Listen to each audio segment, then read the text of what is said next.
Here we go. Indiana, winner over Michigan, 62-61. Most of scoring was Trace Jackson Davis and Hood Schifino.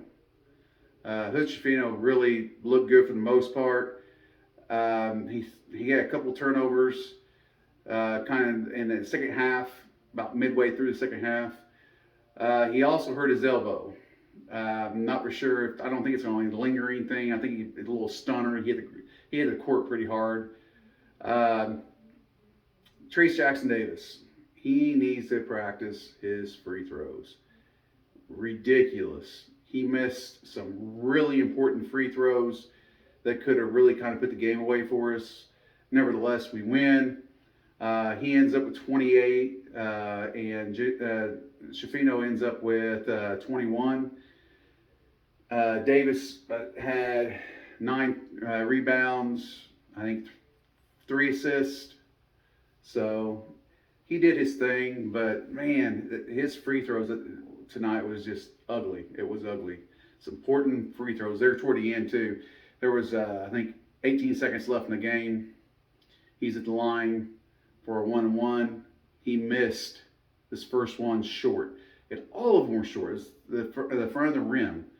So he really I mean, with that said, he played every minute. His arms could have been dead. It could be that he just couldn't get the oomph into those free throw shots. I really don't know. But nevertheless, there was some important free throws that he just did not put in. The rest of the team, defense just seemed a little on the weak side.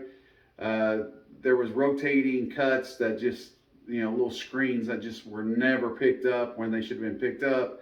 Kept Michigan in the game. Matter of fact, Michigan had the lead from about the 14-minute mark in the first half until halfway through the second half. And they started switching and trading leads. Overall, though, I give them a B if I wanted to score them from an A to F. Offense, an easy B. Defense, a C. C plus. We'll call it a C plus. They did some good work, but yeah, overall, I'd say a B. But I don't know.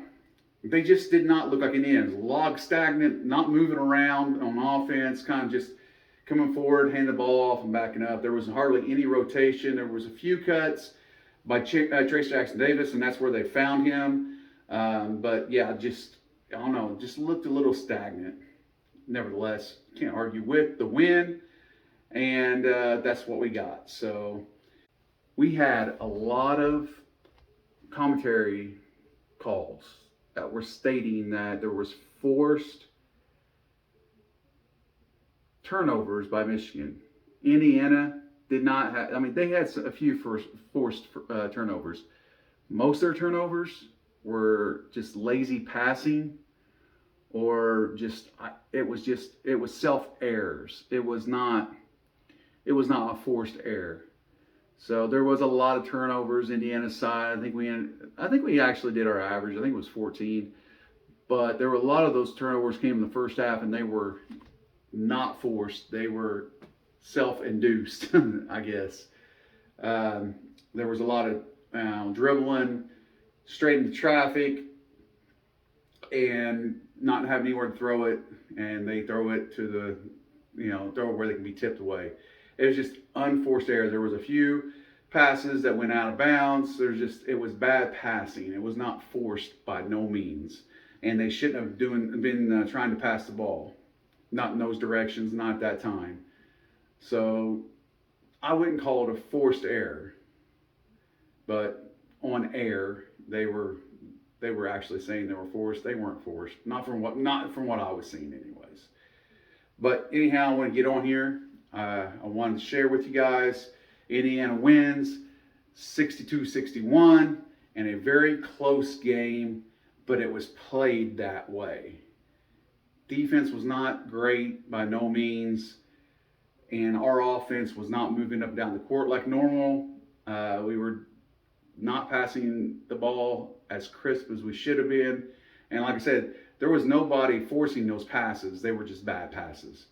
But anyhow, I'll catch you guys on the next one. And if you like, then like. It helps me out. Subscribe if you haven't subscribed. Catch you on the next one.